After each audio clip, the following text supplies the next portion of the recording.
Welcome to the Dirty Side of Leadership podcast with Ron and Kristen, where leadership meets entertainment. This podcast features stories with names and certain aspects that have been changed to keep submissions private. Enjoy the show. Welcome to episode 4 of the Dirty Side of Leadership podcast. I'm your co-host, Kristen Sock. I'm sitting here with co-host Ron Ward. This week's topic caused quite a buzz in our Facebook group, and that is my coworker is annoying. The reason for that is likely because 90% of people polled in a large study say that they have an annoying coworker. That is a staggering number. Another number that was listed in that report is that 57% of the 90% say that they have considered quitting their jobs because of it. This is a serious issue. Now, Ron, we're going where others aren't in terms of topic, which I can imagine is quite refreshing for viewers and listeners. What are you hearing out there, and why is it so important that we address the topic of annoying coworkers? Oh, Kristen, I'm going to go out on a limb here. I'm starting to think some people had some horrible bosses, and now I'm starting to think they've worked with annoying people. Yeah, we got great responses on everything we've covered so far. And as you know, when we talked about doing a podcast, everything was always high and lofty. And we're getting in the dirt, no pun intended. And we're going to cover some of those things. And I love the fact that I think it's therapeutic for some people when they, we've got some stories we're going to share. But I think it's therapy to get to maybe share it. And even though we're not going to use names, I'm sure they're going to take some pleasure in hearing the story on the podcast. Yeah, I agree. And it's like vindication in a sense where you think about relationships in general. You want to be validated. You want to be heard. And these are people's lives, and they're dealing with people that drive them absolutely bonkers. And now you'll hear in the next frame I'll talk about here that I divide annoyances into some true impactful annoyances in the workplace and some maybe more on the petty side. But regardless, it's an annoyance, and it's something that is bothering people at work. So let's dive in here. The study I've already referenced, it was performed by QLP. I referenced the top 3 most annoying. I'm going to reference that right here. The top 3 in the QLP study is interrupting, stealing credit, and oversharing. Let's talk about interrupting. Now that seems to be the number one. It's most common, and especially because so many people are working in a digital setting. When you're in an office space or in a conference room, it's not as difficult to be able to understand who's talking, and you can make eye contact. But it seems that in the virtual workspace, in Teams meetings and just meetings that are on the computer, people are cutting each other off. They're interrupting, they're interjecting when it's inappropriate. And Ron, why do you think that this drives people absolutely crazy? Yeah, it definitely does, because, people usually make a point for a reason, and you get right at the conclusion of your point and you get interrupted. I think there's some psychological aspects to that. I think some people, they get something on their mind. They don't mean to be rude, but they want to blurt it out. They want to get it out there so they won't forget it maybe. I think I do that just a little. But there's some people who are just rude. And, you and I off the air talked about internal, external awareness. Some people just can't read the room. They don't realize they are the elephant in the room. And so, I think there's a lot of reasons. And, when I coach people, we work on just listening skills, really listening. And one of the best things you could do to show your listening is repeat like the last 3 words someone says. You don't want to do that all the time, of course, or ask a relevant question. But it's okay to take a breath, listen, and then give your response. Yes, absolutely. So, okay, I want to share a suggestion. Of course, this is my personality going into it, but this has happened to me. And so, and this is generally has been in a virtual setting. So like a Teams meeting, and we're all talking, and like Ron's saying, I have a point I'm trying to make. And I'm the type of person, I don't talk unless it's a value add for the group. So what I'm saying, if I feel it's a value add, I would like to finish my sentence without an interruption. So say I use the name Andy here. No, nothing personal to any Andys out there. Okay, so say I'm trying to get my point across. I'm sharing my thoughts, my opinions, and Andy has interrupted me. So what I suggest saying is something like, hey, Andy, I wasn't quite finished, but I will pass it off to you as soon as I'm done. Something very harmless like that. And I think you need to be aware of your tone. Don't sound irritated if it's the first time. What do you think on that, Ron? And do you have a suggestion of your own? Mine is slightly more assertive, but I absolutely think you drew a great balance. As a matter of fact, I wanted to interrupt you while you were, while you were giving that example. But no, it depends. Only you know the personality of the individual, how well you know the individual, because I've got one person that I literally go, hey, may I finish?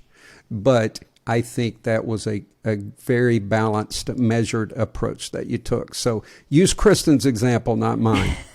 Well, I would go to yours. My leadership style has always been friendly yet firm. So I'm going to start out friendly, and then I'm going to end up on Ron's level if it happens a couple more times. If you happen to be watching, sure. You can use this one. Just put the I hand held my up. hand up. Talk to the hand. Yes, talk to the hand. Oh, my goodness. Okay. I'm going to transition to the second one where, is there anything more annoying than having a coworker take credit for your work? I mean, that one makes me crazy. Luckily, it hasn't happened to me personally that much. But if this has happened to you, you have every right to be ticked off. And there are intellectual property attorneys and lawyers for a reason. Okay. So, but what you want to do, if this is the first time it's happened to you, you want to give the person the benefit of the doubt. But you want to make sure you address it. You have to address it. You can't let something like that go. A way to address it is, say you're in a meeting setting, even if it's a small meeting, just you, this coworker, and your manager. And this idea of yours has been proposed by your coworker as if it's theirs. What you want to do is say something to the effect of, oh, Sally, that is a great idea. I didn't realize how much you liked my idea when I first shared it with you back in April. So you are getting your point across. If your manager is worth a damn, they're picking up on that. If the coworker has their head screwed on, they're picking up on it. But not everybody is going to, and that's when you would need to go and channel your Ron. What would it sound like from you? Kristen, this is a confession that I don't think you'll hear in another podcast. There are situations, your solution is somewhat passive-aggressive. Right. But it's appropriate because you do have to preserve relationships. And the way you did that, you got your point across, but you didn't go, hey, you stole my idea, right. Because sometimes that can be a little too direct. So I think that is the way to handle it. Now, I'm going to confess something here that I was hesitant to share, but I had something major happen along these lines. I developed, along with some other people, a national edge weapon defense system. Now, most of this I brought with me when I came to the academy and started training. I certainly had some great people make additions, but me and a team put this together. And then I found out someone that I personally worked with on this program started teaching it and took credit for it. Ooh. I had another instructor call me and said, hey, guess what? This individual's teaching your program, and said they developed it. Now, I want to tell you why I did not address that. And it's because of the audience. This person had a very small audience, and I knew they would not be able to go and really do that to a larger audience. And all of the instructors that came through the academy, which ended up being, probably over 1,000, they're sitting there seeing the program and they know it was developed at the academy. I chose not to address that. I could have. I was going on one person's word. But that was pretty major to do that. And I thought it took a lot of cojones to say that you developed that. Yeah, that is big time. But I like that you picked your battles because you knew the impact wasn't going to negatively affect you, at least at a large scale. Right. I think that is important. For instance, if this idea was, hey, our team needs to start cleaning the bathrooms at the office. I'm just pulling this out of thin air. I'm trying to find something with little relevance, right? If it was something super minuscule where you're putting together a schedule and it's like, great, you want credit for that? That's great. Take it, right? But if it's a project, something that is your job and your duty, that's when it absolutely needs to be addressed. But I like your example. Okay. All right. I'm going to move into oversharing. I may have been guilty of this a few times. I'm very self-aware. I'm always looking at things. I'm like, oh, okay. Yeah, I could have done better on that. But I'm looking back. This is like 20 years of leadership I'm reflecting on through this. Oversharing. Okay. So oversharing, in my opinion, it's more complex than the other two. Because on one hand, you want to befriend your coworkers. You want to build rapport. You want to have a friendship and really feel like that sense of family. You're there 40, 50 plus hours a week. But on another hand, there need to be boundaries. And so on the topic of oversharing, the top 5 categories listed as the most annoying categories to overshare in, you can probably guess a few of these. Number 1, politics. Number 2, COVID-19. This is recent. Number 3, money, religion, and relationships. And I'll say here, out of all these topics, for me personally, now I was working virtually through the pandemic, so I wasn't in person. COVID really didn't come up for us, but politics and money and religion, those have always been completely off the table for me. Always. It was just a no-go. You just didn't go there. And so relationships, I feel like that is somewhere where people don't have strong boundaries. They're telling you about their dates and their sex life or lack of sex life. I don't know. You get to hear it all in an office setting. Ron, what are your thoughts on that? The last one is, look, I did know people who discussed politics and a lot of things. Of course, after I became academy director, some things weren't discussed. I remember the first time I walked in the break room, I used to be one of the guys and it went silent. And I went, oh my God, I'm that guy now. No one's going to talk around me. But there was a female that sought me out for coaching. And I knew she was an oversharer. She basically, and I knew this because I knew her from a different setting, she was on dating apps. And I'll be honest with you, the stories were wonderful. They were wonderful, these stories were. But here's the problem with that. When you tell all the intricate details, people may love you, laugh with you, or laugh at you, but they're not going to take you seriously to get promoted. So this person reached out to me and wanted to apply for had applied for several management positions and always got looked over. So I had to be very cautious. But I said, your demeanor, and I think a leader has to carry a certain mystique, like don't overshare. And I was throwing a lifeline and she said, oh my God, I tell everything. I said, yeah. You probably need to reel that back. And I tell everyone, you can rebrand, but you're not turning a boat, you're turning a ship. Right. It usually takes someone a good 12 months to rebrand themselves or to get a new image. So, but it was really funny. I did appreciate the fact she said, oh, I tell everything, And I to be appreciate honest the with self-awareness. yeah, to be honest, I don't think she really changed. But at least it came up. Yeah, no, that is something. It is tough. I have to this is slightly off topic, but I was a guest on a podcast last night and there were 4 of us and I was the only one that wasn't cursing. And Ron, you know me, I can, in the right setting, drop a few curse words, right? So I'm not against it, but it just didn't feel right in this setting.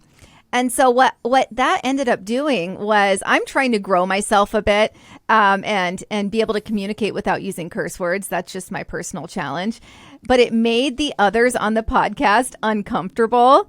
And if one of them actually reached out and apologized. So it's funny, even though I didn't say anything. But it's wild because you can change. You can. And you mentioned people taking someone seriously. That is one of the reasons it's my personal challenge, is to really just clean up, and you don't need to curse to make a point. And I know Jerry Seinfeld, who's one of my favorite comedians, he talked about comedians that curse all the time. And he said it's lazy. It's just lazy comedy. And so it's just interesting. So it's the same thing with oversharing. It can't come across as sloppy and lazy. And it is important to set parameters and know your audience. You know, Kristen, I have to throw this in. In growing up, you were really radical if you used the F word, right? It was only the cool radical people. But starting in about 2012, 13, of course, in 2019, the number one book was The Subtle Art of Not Giving a Fuck. It was dotted out, but that's what it was. And because of people like Gary Vaynerchuk, Gary V, who I love his wisdom, he does use the F word all the time. I do think now there's a certain age group that really draws them. I think if you cursed a lot more, we could get more listeners to the podcast. So yeah, I'll say it has to be natural. It has gotten to be, it does give you a certain relevance to a certain age group, I think. It really does.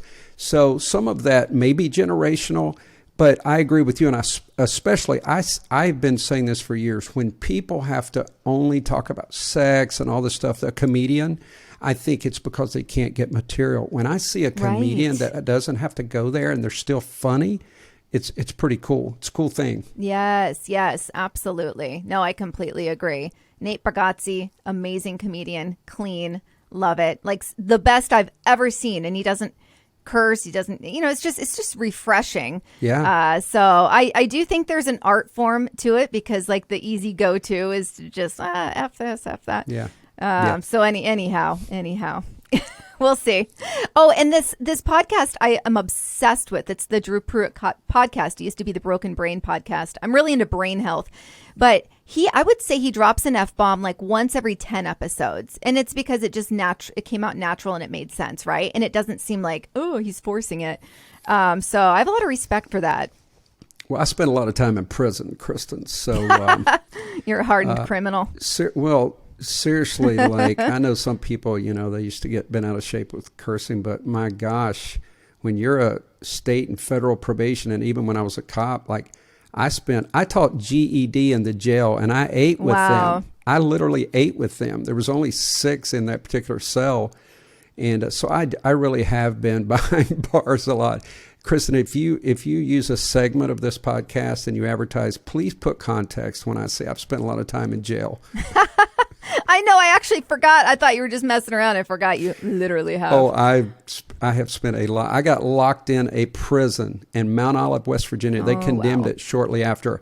I was in there. I'm so sorry for this rabbit trail, but I got to tell you this. Do it. There was an individual, 2 guys. They tried out a vehicle. I'll never forget this. It was a Mustang. They got a poor car salesman in there, and they did speeds of like 120. He's in the back seat getting thrown all over. They take him up in the woods. They shoot him 6 times. And I know the backstory. They left him laying. They realized they're walking out of the woods. They're like, we forgot to rob him. So they go back. They rob him. He has $12. This guy, believe it or not, they get in the Mustang. They take off. He gets up, and he's in a puddle of water. It had rained in the woods.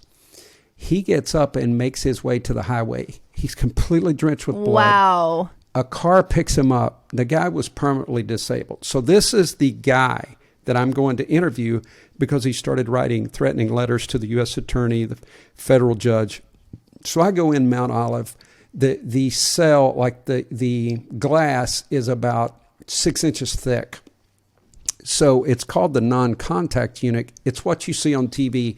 When they pick up the phone on TV and they're talking to the person, yes. They're on a phone. Okay, so it was the non-contact unit, but they let me on the inside. So I'm in there with him and his attorney. Long story short, we finished the interview, and this guy is not stable. And I go over and I try to knock. Well, that glass is so thick, you can't hear anything. I looked around, there's no correctional officers. So I'm just trying to make small talk, but in my mind, I'm trying to think, what am I going to do if this guy jumps me? Yeah. And so finally, I was hitting it pretty hard, still trying to stay cool. A correctional officer came and let me out. I did have a few words for him, Kristen, on the way as we were walking out, but that's another story. Yeah, I mean, by all means, goodness, you could have had your head ripped off your body. Yeah. That is scary. I love stories like that. That's what listeners want. They want the rabbit trail once in a while. All right. I know that you were going to dive into the initial research project that we looked into, covered the top 3 annoyances, but I know that you were going to dive into a few more that you had found that are really up there. Yeah. And I also have some stories from listeners that are pretty cool. Yes. So we'll just kind of go, I want to get your input on a few of these. One is the loud talker. And again, I told you and I were talking, and I said, I think I could be a little ADD.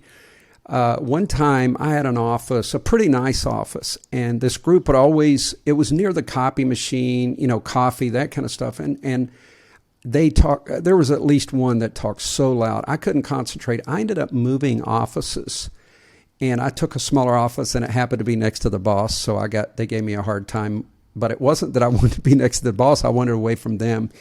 But for some reason, the loud talker is one of the most annoying for me. I'm pretty soft-spoken, I think you can tell, and that just irks me. And I actually told someone not long ago, you're talking really loud. And, they weren't offended, but what's your thoughts? Is that... I'm like visualizing how that interaction, I have so many questions on when you just told somebody they were talking loud. Is this a family member? This is someone that listens to the podcast, so I'm going to be in so much trouble. Oh it's my a friend. Goodness. It's a friend. So friend? It's a friend who teaches online, so they're accustomed to talking to kids. Right. They were extremely nice about it and said that's probably because I teach, kids online. So were you interacting in person, or were you? Oh, yeah. We were okay. Interacting in person. And Kristen, were you in public? I think you know this person. So. Do I? Okay. Yeah, were you in public? Oh, no, not at all. So you're in your private residence or private setting, and you told them they talk too loud? Yes. I may want to edit this out of the podcast. We said you would be entertained.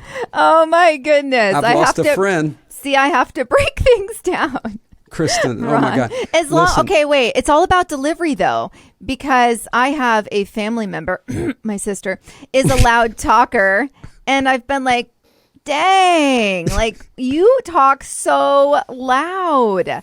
But I say it like I'm not like, you're really loud. Do you realize how annoying that is? Like there's totally different deliveries. So I'm curious, was your delivery jovial? I did not use the word annoying. Okay. I just said, you're talking really loud. That's all I had to say. And the person. Oh my gosh. If you're listening, I'm going to need a new friend. So, this one's interesting. I like that. Thanks for going there, let's Ron. move on. Thanks for being vulnerable on that You've one. already mentioned, these were top 10. Wait, I have a really funny loud talker one, though, from the office setting. Okay, this is next level. Next level. Okay, so not only is it completely distracting, I personally get easily distracted. I'm a people watcher. So if someone's walking by, like at one point I worked in a cubicle setting, if someone's walking by, I'm looking up. It just can't help myself. So I had to buy headphones. But and then if someone's talking, it's very difficult for me to focus. And so the loud talker is not good for me in a work setting. But there's also the loud talker that's talking about completely inappropriate things that you shouldn't hear. So I'm going to tell a little story here. When I was a branch manager, we had an employee who ended up getting a tapeworm, right? And this is the United States, so it's a little odd. And they were openly talking about it on the phone with a family member, but in the break room where other people were there. And they were talking about passing it at work. So this is all real. This is all real. And they actually showed the tapeworm after they passed it. They showed it to a few of my employees. I didn't want any part of that interaction. But so anyways, loud talker. So now everyone knows this person is a tapeworm. They know details about how they found out they had a tapeworm. So that's a loud talker, but I'm going to end it with something that I still laugh about to this day. And that was like 15 years ago. We were doing a bagel run for the branch, for the team. And the person that was picking them up for me said, "Hey, what do you think so-and-so's tapeworm would want? What kind of bagel?" I still laugh about that today. And it was like my favorite humor is deadpan dry humor. But it all goes back to the loud talker. We would have had no idea about this if it wasn't for the loud talker and the lack of boundaries. Well, we said this podcast would be different. So now you know, what kind of bagel does a tapeworm eat? We decided a cheese, Yeah. Why not? Just feed it everything. Oh, gosh. Well, you mentioned this one, the political agitator. The next one is the gossiper. I've got a very quick story because it's in my book. I'm only going to summarize. But there was someone that I worked with having multiple affairs, and me and some other cops gossiped about it. And when it came down to divorce proceedings, there was a list of names that might have information, and my name was on there. And I was like, oh my God. Lovely. So it was a great lesson, though. I realized sometimes you think gossip is innocent, but it can get serious. But I want to say this to listeners. Gossipers are insecure. I put something that I think is really funny in my book. And I've been contacted about this, but I called it the gossip foreplay. And so it's, you see them, they look both ways and they're like, "Kristen, I'm only going to tell you this." So there you go. There's the bait. But you got to promise. And you know that's BS too. You know it's BS. You're the fourth person that day. Yeah. Then you got to promise me you won't tell a soul. You want to go, "I know that's your job. You promise me you won't tell a soul." So anyway, that little intro I called the the gossip foreplay. And then they tell you whatever it is. So, but what I want to say is, if you gossip, you will probably not be actually respected. Now, people are going to love to hear what you got to say. They're not going to want to work for you because they know if you're gossiping about someone, you'll gossip about them. Right. And so you're not going to be respected if you do that. Now, here's the suck up. And Kristen, when I got promoted, I call it the brown noser, but I experienced this. So one time I'm with all the branch chiefs, and believe it or not, they're all basically against me on an issue. Now, I'm not being defensive here, but I had more information than they did that I really couldn't share. Sometimes you're in those situations. This was an awkward situation. So anyway, this is one time I just held my ground, and I said, "This meeting's dismissed. This is the way we're doing it. It's over," So the brown noser circles around and goes, and by the way, it turns out that I was right. So everything worked out. I was right. Do you think I got any apologies? No, but I had the brown noser circle around my office and go, "Yeah, you and I were the only one that knew. We were the only ones that knew how this was going to turn out." I couldn't help it. I went, "Excuse me?" Like I said, "Do you have a mouse in your pocket? I don't remember you saying a single word. Who's we?" So anyway, they said, "Well, I did agree with you." I said, "Well, you didn't say anything." So that's the bottom line. Yeah, so that was worthless then. Why is it that leaders always, not always, you and I didn't fall for it, but the brown noser, I've seen so many leaders fall right into the brown noser's hands.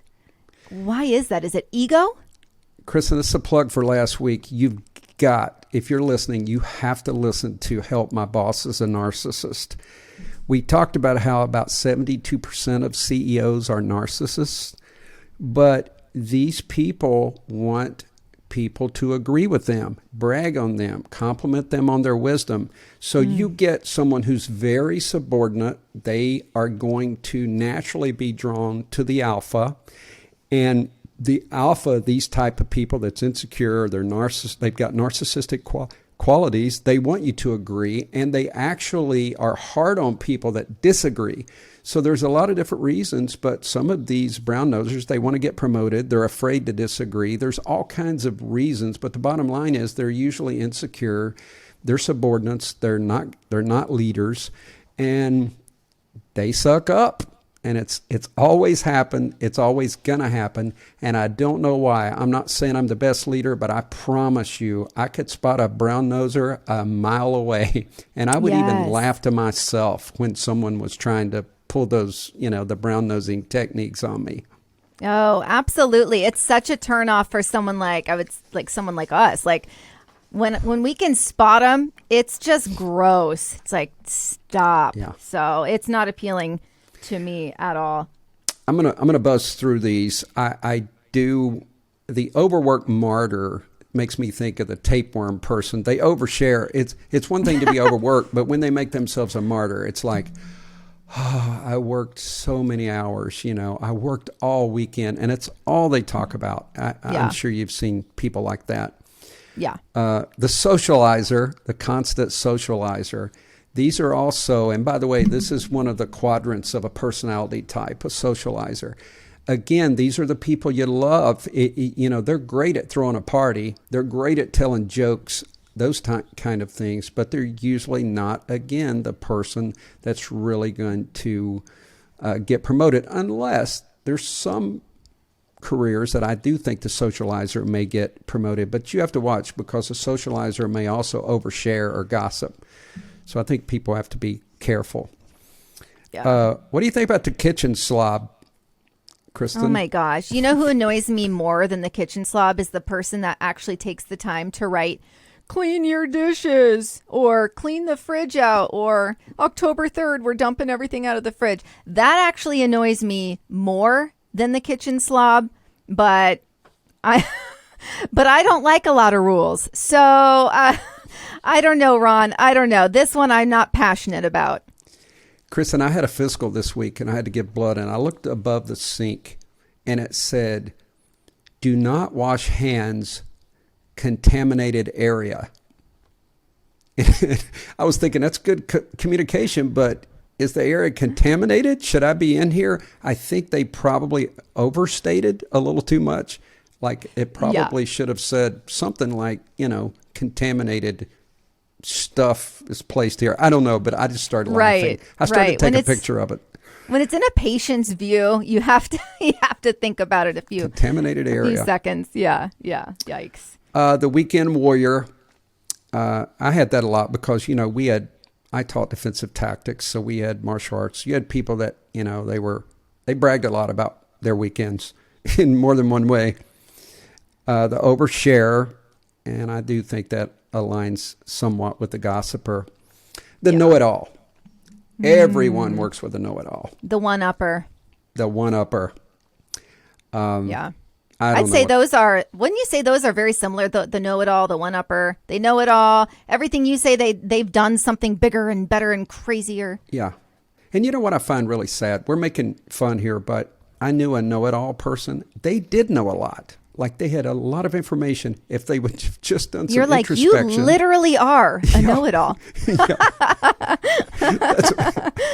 That's what I should have said.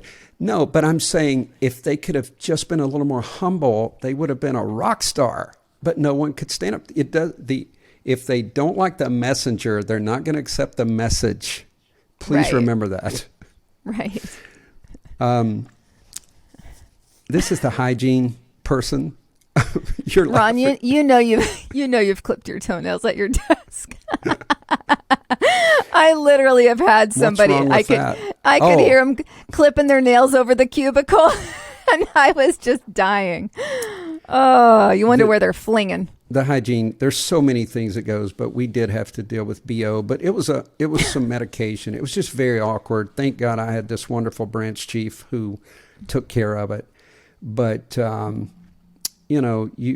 if you work, it depends where you work, but if you're listening, and this is hot off the press, and you probably never heard this before, but take a shower and change clothes occasionally. And brush your teeth. And please put on deodorant. And don't floss your teeth at the desk. And don't floss your teeth at the desk. Don't bring your tapeworm to work. There's a lot of things that could benefit you. All right. Can I flash back to something, Ron? flashback, Kristen, please. All right. I want to talk about, because we've talked about annoyances, and I feel like there are two categories these can fall into. There's the annoyances that truly impede your ability to work, your production, just your overall ability to perform your job. There are those annoyances. But then there's also petty annoyances. And so that's when you're annoyed at someone due to maybe their mannerisms, right? So I have the perfect example for the petty annoyances. I had put it out on my Instagram and asked people to give me stories. And I am going to read this one verbatim because I do feel that it will let people understand the level that little petty annoyances can get to. So this one is: there's a guy I work with, and he's always whistling around the office. It drives me bleeping bonkers. I literally want to punch him in the throat every time I see him. Let me just say, we don't condone violence, but this person, he's a high-level leader. Whistling drives him absolutely nuts. And he's not alone. I'm sure there's quite a few people that drives nuts. But he said it's the equivalent of nails on a chalkboard to him. Now, I think we need to be careful with petty annoyances, because if someone's sheer existence is annoying you, I think you need to look within and ask yourself, why is this bothering me so much? Maybe they're reminding you of somebody that you know from your past that you didn't have a good relationship with, a parent, a teacher, a friend. You just don't know why you're being triggered by someone's mannerisms. And that, again, is on the petty side. When I think of someone whistling, I'm thinking, oh, they're upbeat, they're happy. I don't think that one would really bug me, but we're all so different. Ron, how does somebody reflect? Because I do think this is important. I mean, going back, 57% of people have said that annoying coworkers have made them either think about or leave their jobs. That's a huge number. So how do we do better at saying, with the petty annoyances, how do we just look within and move forward and past those annoyances? Kristen, I do want us at some point to talk more about emotional trauma, the impact of childhood. But I think if we want to be a good teammate, a good team worker, we should always ask ourselves, like, number one, why is this bothering me? And number two, is this something I can get over? Can I just ignore this? Because everyone has some things that they do. The other day, my daughter looked over me. Apparently, I was chewing my food like a horse.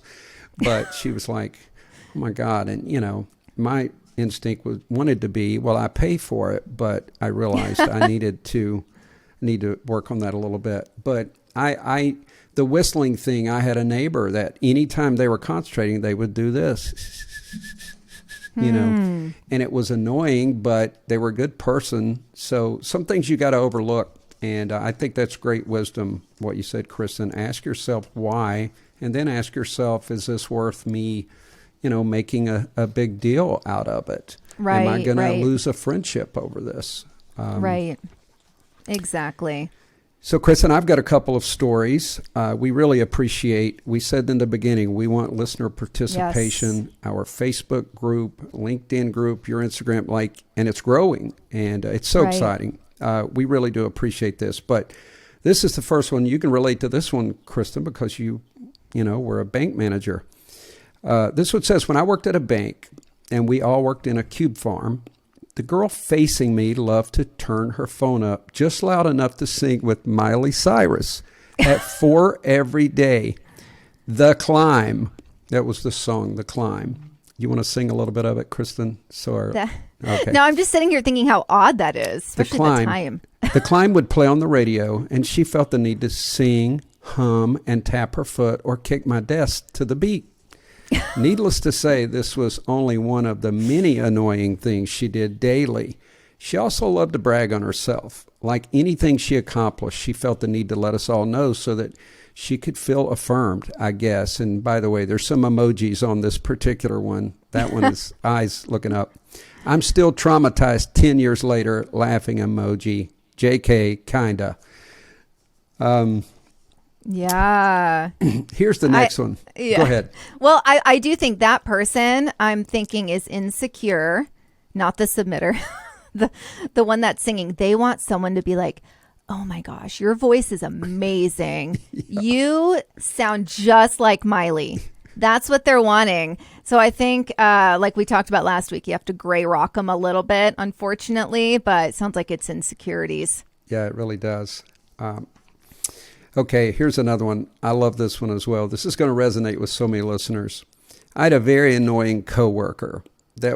This was a tight-knit office with a small amount of workers, and everyone got along until one girl got hired, and basically every character trait about her was annoying. So we all noticed everything she did. One major thing that annoyed all of us, she refused to ever use her own money for lunch and mooched off everyone. If the office ordered lunch at the same place but not on their computers, she would say, my computer won't let me order. Can I just pay you back later? And even sometimes would say she had ordered and then text the person, can I pay you later? After a while of her constantly doing this, we noticed she always made sure she didn't have to go pick up the food either. I don't have any gas in my car. I don't know where that place is. Sorry. She was so annoying to all of us because not only did she not do her job properly, she didn't have basic respect for our money and time. Boom. Do you want to go first? No, I want to hear from you. I'm ready to jump all over it. Do it. No, that is so obnoxious. The cheapskate. Oh my goodness. I know I've worked with someone like that. My husband's worked with someone like that. I call them the TRex Arms, right? Like they can't reach their wallet. I had a boss, believe it or not, I had a boss who was compensated very well.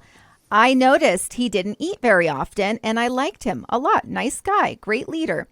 He never ate, didn't take breaks. So I started saying, hey, you want me to pick something up for you? I'm running to go grab a salad, yada, yada. He started saying, sure, but he never paid me for it. So I think I picked him up, and these are like $10 salads. And I think I picked him up 5 or 6 before I stopped asking, and because he just never offered. And here he is making, quadruple what I was making. I think that's what was so irritating to me is I'm like, you make so much more money than me, and you have never once offered to pay me back. Even like the fact that I'm going and getting it on my half-hour lunch break and I'm also paying for it. I mean, goodness gracious. So, yeah, that's obnoxious. I would have at least given you a tip, Kristen. So I appreciate that. Thank you. Very generous. When I worked in D.C., my God, I didn't know the podcast would get me in so much trouble. I'm oversharing. I need I think help. I have too.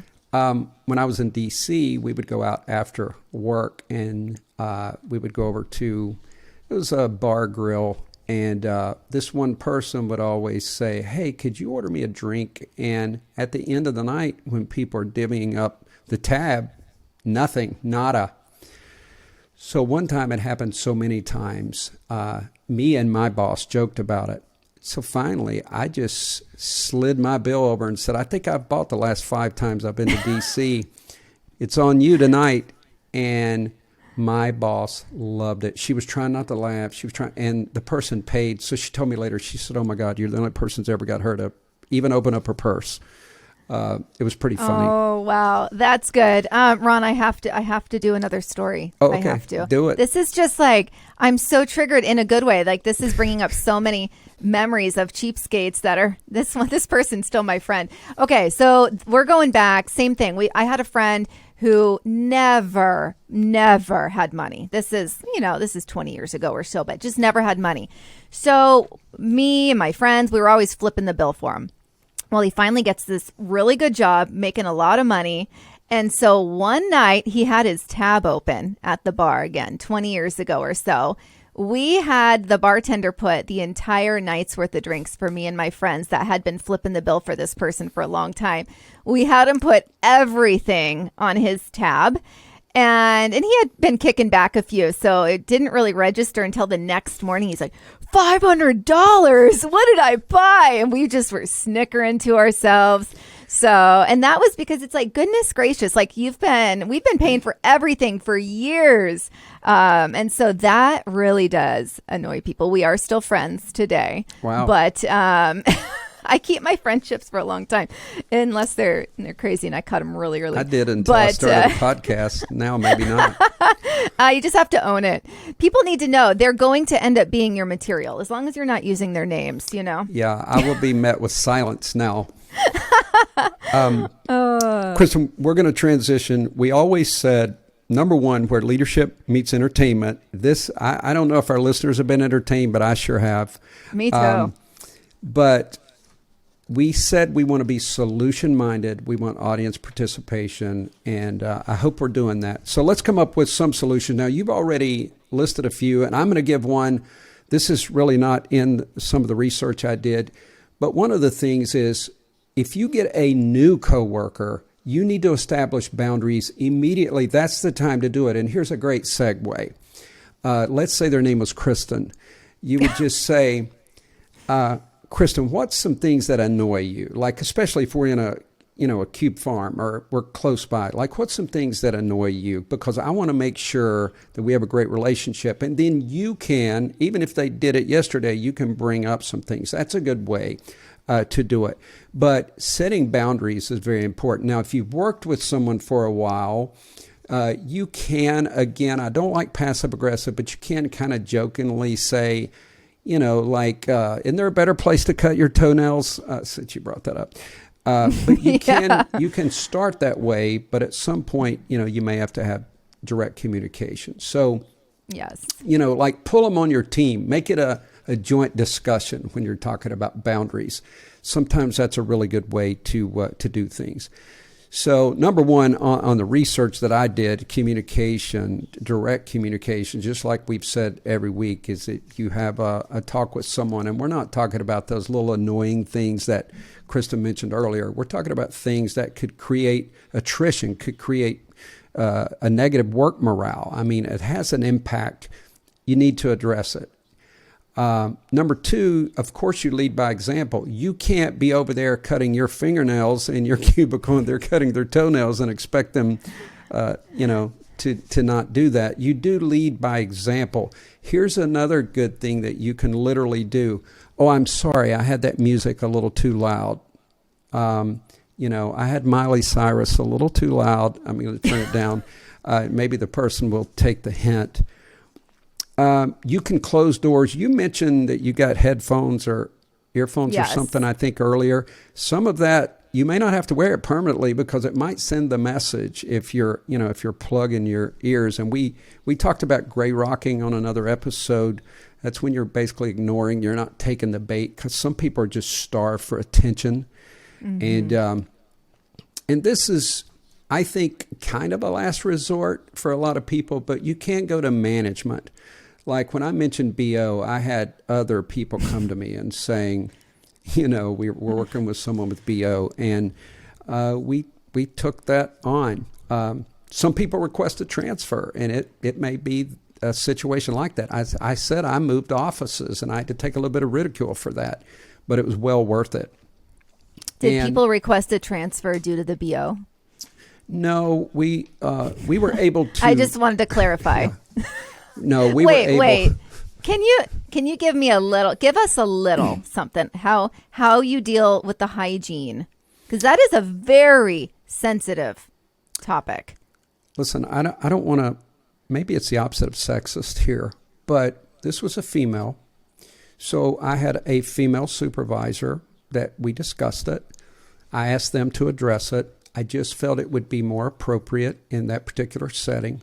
Yeah. And thank goodness for this supervisor. She handled it really well. She just had an honest discussion.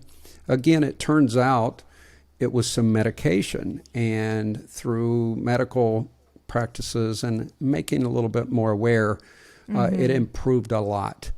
But that one was awkward. And, you care about people, and that was tough. So I really appreciate that particular manager for addressing that. Yes. Sometimes that is the right move, is to, especially if it is a female, to have a female leader do that. I think that was smart. Kristen, I got to tell you, I had so much fun recording this episode. It was, I sure hope our listeners enjoyed it. You can always, by the way, you don't always have to comment on the episode that's forthcoming. You can give us your thoughts on this because we may visit some of these topics again. There's so much material, and it's just been a great time. Kristen, before we close, how can people stay in touch with us? Yes. So please, if you have not already, subscribe to our podcast. We are wherever you get your podcasts, Apple, Spotify. And we also have, if you'd like to listen and watch, we have Rumble and YouTube set up. So you can go check us out. Our handles are the same everywhere. It's the Dirty Side of Leadership podcast. You'll see Ron and Kristen listed underneath the title, so pretty easy to find. And then also from a social media standpoint, we are on Instagram and Facebook, and so we are active there. We have a Facebook group. I have a LinkedIn. If you prefer LinkedIn, I have a LinkedIn group set up for the Dirty Side of Leadership podcast. So we are all over the place. You just have to look for us. But please, if you have not subscribed and rated, please rate our podcast. That really helps us be seen. But if you haven't done all that, please do. And you have to get on social also, because that's where people are submitting their stories, as you heard so many today. Oh, gosh, you're right, Kristen. And guys, we want you to know our gratitude is off the chart. So many people, I mean, we're getting ratings on our podcast. People are watching on YouTube. I've gotten so many messages from friends and relatives and former coworkers. It's just really exciting. And that's why we're doing this. We want to help you become a better person, help you become a better leader, and also have some fun. It's very challenging times. We want you to laugh a little with us, yes, but we definitely want to keep you involved. So thanks so much for listening, and be the leader you're meant to be. We'll see you next week. The Dirty Side of Leadership podcast is brought to you by Forward Operations. If you'd like to book Ron or Kristen for speaking events, training, or executive coaching, visit forwardoperations.com. Be the leader you're meant to be.